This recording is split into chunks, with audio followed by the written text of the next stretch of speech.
You've written quite a few books. Yes. And you started off with For the Messengers. Yes, that was my first book to be published. A really interesting book for me, and I think for other people too, because it's about my work at the time. I was an archivist working on Reuters television news, and we were having to catalogue all the stories that came in every day, really. It's very odd because you get these very serious stories and really traumatic, really terrible stories like executions, and then also very quirky stories because as a commercial news organisation, they were, and they still are, doing feeds for about the and finally stories, the odd stories where cats get stuck up buildings and very odd, quirky little stories. So that was an odd thing to be doing, to be cataloguing a story that would jump from something very serious to something that seemed quite inane and humorous the next second. So that because they're short, I could encapsulate my emotions on witnessing them in poem form, and that was a good way of starting writing poetry again after a long time not writing. And you call the book For the Messengers. Is that for the messengers as in the people? Yeah, that is actually thinking about the journalist. The key poem, in a way, is the one where Fadel Shanar was shot. He was filming an Israeli tank over a valley in Gaza, and he was shot while he was filming. And it was a terrible film to watch because the flechettes perforated the car and killed him. The arrows from the tank. He was killed during the filming. There's one point at which it all goes black and everybody starts screaming, and that's the point at which you know he's dead. He's fallen to the ground. And he was a messenger. He was a journalist, not a named journalist, just an ordinary person who had taken up journalism, not known by name, not in it for the fame, reporting on his own community, and yet he lost his life trying to bring stories about his community to the outside world, believing in the power of story. Which we all do believe in, the power of story. Stories are very important, and obviously your poems in this book are based on true facts, but you've written poems, perhaps changed them to fit a poem that would suit you, or do you carry on with the true story? It's an interesting thing because this book is a very interesting place to start thinking about that, because I was trying to be true not only to emotion but to what I was witnessing. So it was quite a hard thing to write in poetry, which is usually associated with the poet's imagination and their take. So I was trying to be both distant and present in this work. I felt a real responsibility to be very honest, whereas most people go, oh, it's fiction, it's writing, you can do what you want, you can do wherever the craft of word take you. I didn't feel I had that liberty in that book because I was fixing it. So that was a very interesting place to start writing. But obviously the other books that I've done, other poetry I've done, I haven't followed that restriction. The first poems I actually started writing were the year before, when I was in Mauritius visiting a friend of mine and visiting her family. So in a way that was quite observational as what was around me, but I didn't have that worry about being so intensely honest to the project. In a way I could allow my mind to take me places. And talking about Mauritius, that is your second book, The Good Oils of Terre Rouge. That's right. It's an odd name. It's probably the most difficult name in the world to pick, but it's actually just really factual. The Good Oils are a family. That's my friend's surname. And Terre Rouge is a place. It's a suburb of Port Louis, which is the capital of Mauritius. And so these poems are all written in Mauritius, or were they based around in Mauritius? Yes, they're all written either in or afterwards about this experience of staying with my friend's family. It was really a moving experience to go there. Mauritius is a really important place for her. Not only is it the place of her birth and of her family, but it seems to have a deeper significance to her. It's a very peculiar island in the sense of being unique in the world. It is in its place in the Indian Ocean. it's isolated, quite isolated, not only in terms of how the people got there, but in terms of the animals. It's one of those places where animals have developed in isolation in an island ecology, and so there's no indigenous mammals apart from the fruit bat or the bats. I think they're a mammal that lives there, but mostly it's known for the flightless bird and of course the dodo, which was exterminated, extinct.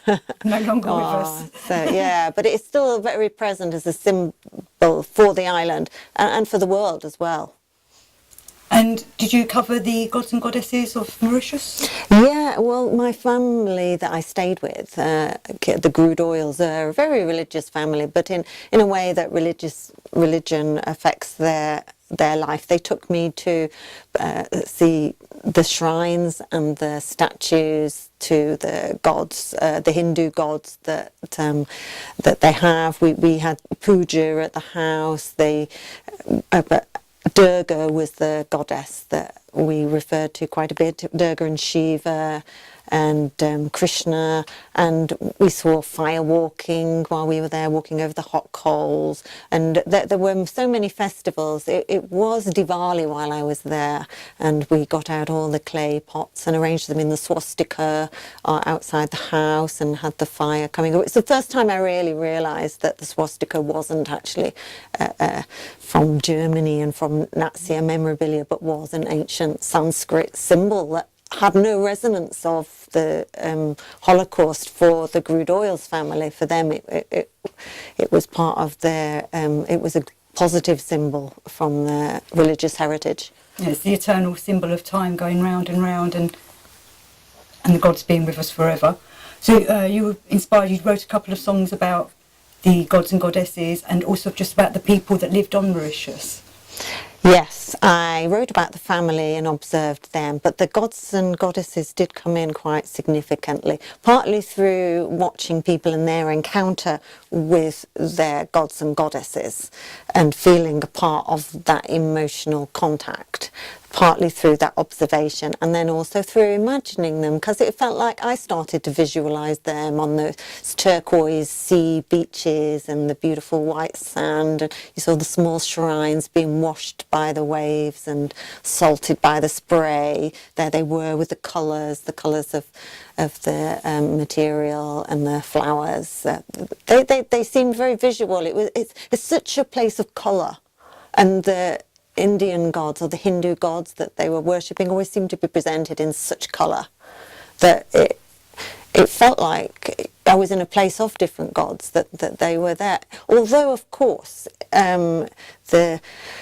Kieran's family were part of the wave that came to Mauritius from India as indentured labourers when slavery was of African slaves were no longer deemed appropriate. You know, when slavery was abolished in British history, then the next wave of workers on the sugar plantations were from indentured labourers from India. But your next book, talking about being British, has a nice British cover with a picture of Stepney Green. The Originals, can you tell me a little bit about The Originals? Yes, that's my most recent book to be published. It's actually quite a small collection. It's based on my time when I first came to London, when I was about 22, and I was squatting in East London. So it's those times in the very, very late 1980s when London was very wild. And I was quite wild because I was quite a wild young person, and we all felt a little wild ourselves. We were, my group were of friends, my group of acquaintances. We felt a little bit outside London, even though we were there. We felt outside the establishment, and we were quite resistant to how the authorities were running things. And we lived in a great network of squats over the East End, in Mile End, Stepney and beyond. And there was a real sense of community, but also just a sort of a resistance to how things were done. We felt like an alternative London, inside London. A bit of an anarchistic vibe maybe, because it was the end of the punk era as well, wasn't it? So Yeah. everyone was coming out of that rebellious stage, but still wanted to be free and full of liberty.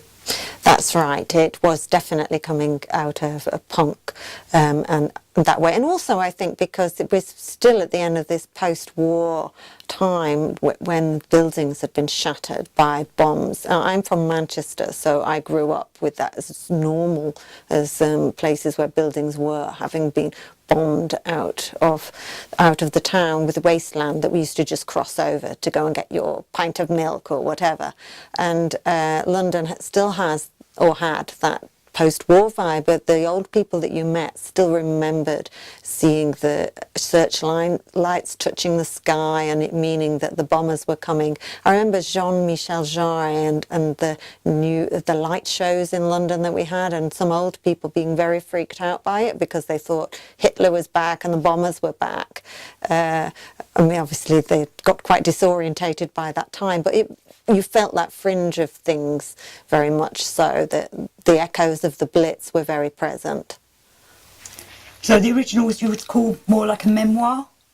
It's not really a memoir. It's probably the most fanciful of all the books, in the sense of the imagination is most at work there. I'm bringing together different myths and ideas that I have in my head or that I've heard of people's ideas about how things might, alternative realities. And it has that kind of connection among it. And your latest book, is this your latest one, The Wires? No, the originals was a year after, but but we can talk about The Wires. Yeah. Okay, so The Wires, which was done on Wisdom's Bottom Press. What a name. Wisdom's Bottom Press, yes. The Wires is the follow-up to For the Messenger, and it's about the year 2012 at Reuters. And what I did in this to move the project along from For the Messengers, which was about discrete individual poems about individual news stories, I linked all the poems together into one sequence from 2012. So it's slightly disorientating. For the Messengers, I anchored everything quite seriously with the country so that people could follow the news story if they wanted. They could look back at it if they've got access to an archive on the internet. But with The Wires, it was very different. Everything sort of flowed from one to another, and the only division was put in artificially by times.